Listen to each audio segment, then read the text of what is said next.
हम 2027 के चुनाव को और आने वाले बिहार विधानसभा के चुनाव को सिर्फ सत्ता की लड़ाई नहीं बल्कि संस्कृति और आत्मसम्मान की वापसी का संग्राम बनाएंगे। तो दोस्तों, इस बार अपने सभी अभियानों में बाबा साहेब की विचारधारा, माननीय काशीराम जी की रणनीति और युवा नेतृत्व की भागीदारी के साथ मैदान में उतरेगी बसपा। और दोस्तों, इस खबर ने पूरे बहुजन चेतना को एक नई ऊर्जा दी है और दूर दराज छोटे गांवों के लोग जिन्होंने बसपा सुप्रीमो मायावती जी को भुला दिया था, वहीं पर अब फिर से नीले झंडे निकलेंगे। और दोस्तों, सोशल मीडिया में एक नया नारा उभरा है, राजनीति नहीं पुनः जागरण चाहिए, वोट नहीं विचार चाहिए, गठबंधन नहीं आंदोलन चाहिए। इसके बाद दोस्तों, यूपी के हर जिले में और बिहार के हर जिले में सभाएं होना शुरू हो गई है। हेलो दोस्तों, नमस्कार, मैं विक्रम कुमार और आप देख रहे हैं जय भीम लाइव। दोस्तों, एक बार फिर से मैं आप सभी दर्शकों का हार्दिक स्वागत करता हूं। दोस्तों, उत्तर प्रदेश की वह शाम कुछ अलग थी। हजरतगंज की सड़कों पर हल्की सी हवा बह रही थी, लेकिन दोस्तों, हवा के साथ साथ जो सरसराहट थी वह किसी सियासी तूफान का संकेत दे रही थी। तो दोस्तों, अम्बेडकरवादी राजनीति के दो ऐसे चेहरे, एक इतिहास की गंज और दूसरा भविष्य की दस्तक, आमने सामने बैठने वाले हैं। बसपा सुप्रीमो मायावती जी और डॉक्टर बाबा साहेब अम्बेडकर जी के वंशज राजरतन अम्बेडकर। तो दोस्तों, यह कोई सामान्य राजनीतिक मुलाकात नहीं थी, बल्कि एक कोशिश थी टूटे हुए सपनों को जोड़ने की। दोस्तों, बिखरी हुई आवाज़ों को एक मंच पर लाने की। दोस्तों, मायावती जी के ऑफिस के भीतर का माहौल उस दिन कुछ अलग था। सफेद दीवारों पर अंबेडकर की मूर्ति की छाया और नीली रोशनी एक आत्मा की तरह मंडरा रही थी। वही नीला रंग जो कभी हजारों जुलूसों की पहचान बना था, वही रंग जो अब भी यूपी के गांव में दलित बस्तियों के माथे की बिंदी है। दोस्तों, अंदर एक बैठक का इंतजाम था। वहां पर दोस्तों चाय नहीं बल्कि विचार परोसे जाने वाले थे। दोस्तों, राजरतन अम्बेडकर जब अंदर आए तो उनके चेहरे पर भावुकता और जिम्मेदारी दोनों थी। एक युवा नेतृत्वकर्ता होने के नाते वे जानते थे कि यह मुलाकात किसी पार्टी के गठबंधन से कहीं ज़्यादा ये उच्च विचारधारा को फिर से जीवित करने की शुरुआत थी, जिसे दोस्तों आज की राजनीति ने मौन करके रख दिया है। राजरत्न जी के मन में भी सवाल थे कि क्या मायावती जी आज भी वही बहुजन का क्रांतिकारी नेता है जो कभी तिलक तराजू और तलवार को फूंक देने का नारा दिया करती थी। दोस्तों, बसपा सुप्रीमो मायावती जी की आंखें गहरी थी, क्योंकि राजनीति के लंबे सफर ने उन्हें कठोर बना दिया था। लेकिन दोस्तों, जैसे ही राजरतन उनके सामने बैठे, तब उनके चेहरे पर एक हल्की सी मुस्कान आई। और यह मुस्कान सियासी की नहीं थी, यह एक माँ की मुस्कान थी जो जानती है कि उसका बेटा लड़ाई के लिए अब तैयार हो चुका है।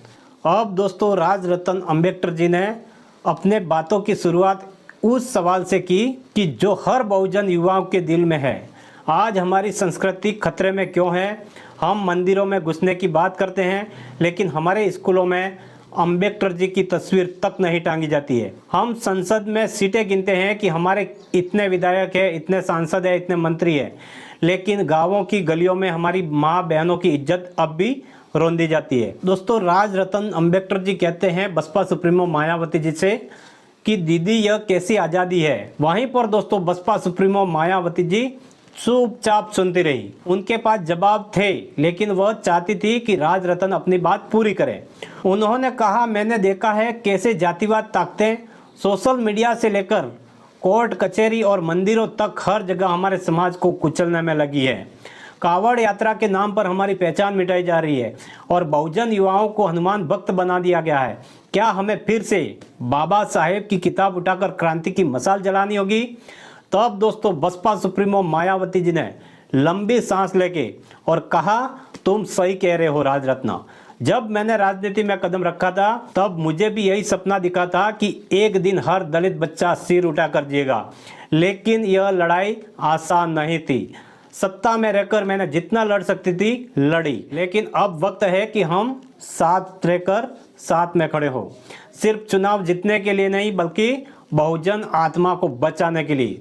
तब दोस्तों, राजरत्न थोड़ी देर तक चुप रहे, फिर बोले, दीदी यह मुलाकात अगर किसी सियासी गठबंधन के लिए है तो मैं यहाँ पर नहीं रहूँगा, लेकिन अगर आप चश्मे बहुजन संस्कृति को पुनः स्थापन करना चाहती हो तो मैं अपनी जान की बाजी लगा दूंगा। चाहता हूं कि हम चुनाव को सिर्फ सत्ता परिवर्तन नहीं, संस्कृति रक्षा के संग्राम के रूप में देखें। हम अपने झंडे में सिर्फ नीला रंग नहीं, उसके पीछे की पीड़ा और संघर्ष की पूरी कथा देखकर आए हैं। तब दोस्तों मायावती जी की आंखों में आंसू तैर आए। बहुत दिनों बाद कोई अपने सामने इस भाव से बोल रहा था। दोस्तों यह भाषण नहीं था, यह एक आह थी।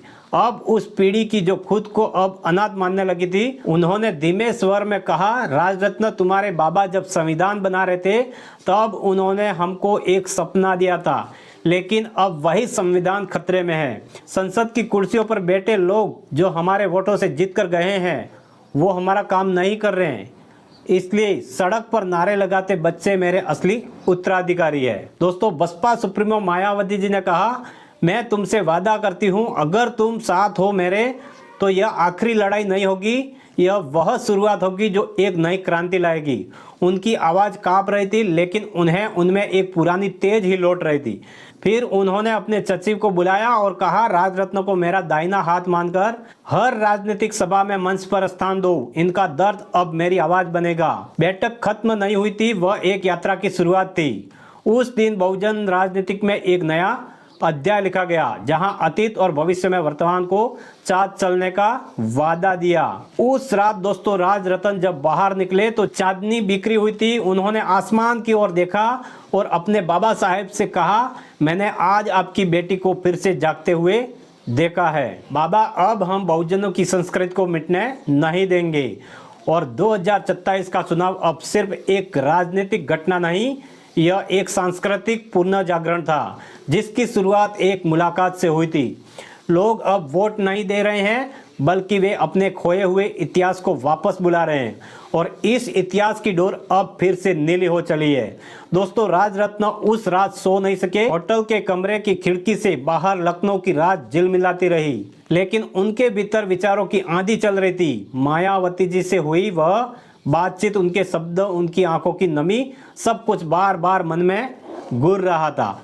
तो दोस्तों क्या चस्पूस यह बहुजन आंदोलन के पुनर्जीवन की शुरुआत हो चुकी है? क्या वह सपना जो डॉक्टर बाबा साहेब ने देखा था और जो मान्यवर काशीराम ने जमीनी हकीकत में बदलने की कोशिश की थी, वो दोस्तों अब फिर से आकार लेने वाला है? राजरत्न ने अपना फोन उठाया और सोशल मीडिया पर एक संदेश लिखा, बहुजन संस्कृति खतरे में है और हम सिर्फ वोटों से इसे बचा नहीं सकते हैं। हमें अपने विचार, अपनी अस्मिता और अपने दर्द को फिर से जीवित करना होगा। और दोस्तों राजरत्न अंबेडकर जी ने कहा कि आज बसपा सुप्रीमो मायावती जी दीदी से हम मिले और लंबी चर्चा हुई है। हम 2027 के चुनाव को और आने वाले बिहार विधानसभा के चुनाव को सिर्फ सत्ता की लड़ाई नहीं, बल्कि संस्कृति और आत्मसम्मान की वापसी का संग्राम बनाएंगे। तो दोस्तों इस बार अपने सभी अभियानों में बाबा साहेब की विचारधारा, माननीय काशीराम जी की रणनीति और युवा नेतृत्व की भागीदारी के साथ मैदान में उतरेगी बसपा। और दोस्तों इस खबर ने पूरे बहुजन चेतना को एक नई ऊर्जा दी है, और दूर दराज छोटे गांवों के लोग जिन्होंने बसपा सुप्रीमो मायावती जी को भुला दिया था, वहीं पर अब फिर से नीले झंडे निकलेंगे। और दोस्तों सोशल मीडिया में एक नया नारा उभरा है, राजनीति नहीं पुनर्जागरण चाहिए, वोट नहीं विचार चाहिए, गठबंधन नहीं आंदोलन चाहिए। इसके बाद दोस्तों यूपी के हर जिले में और बिहार के हर जिले में सभाएं होना शुरू हो गई है, और अब चुनाव पास आ रहा है, विपक्षी पार्टियों की बेचैनी बढ़ रही है। एनडीए को डर है कि जातीय गणित टूट रहा है, और कांग्रेस को लग रहा था कि बहुजन वोट फिर से एक मुट्ठी में आ रहा है। लेकिन दोस्तों बसपा सुप्रीमो मायावती जी और राजरत्न अंबेडकर जी दोनों ने एक ही बात दोहराई है कि सिर्फ वोट नहीं है, यह बहुजनों के आत्मसम्मान की लड़ाई है। तो दोस्तों इस पूरी जानकारी के पीछे आपकी क्या राय है, कमेंट में जरूर बताएं। वीडियो अच्छी लगी हो तो वीडियो को लाइक करें, अपने परिवार दोस्तों में आगे शेयर करें, चैनल को सब्सक्राइब करें। मिलते हैं नए वीडियो के साथ में, तब तक के लिए जय भीम, जय भारत, जय संविधान। धन्यवाद।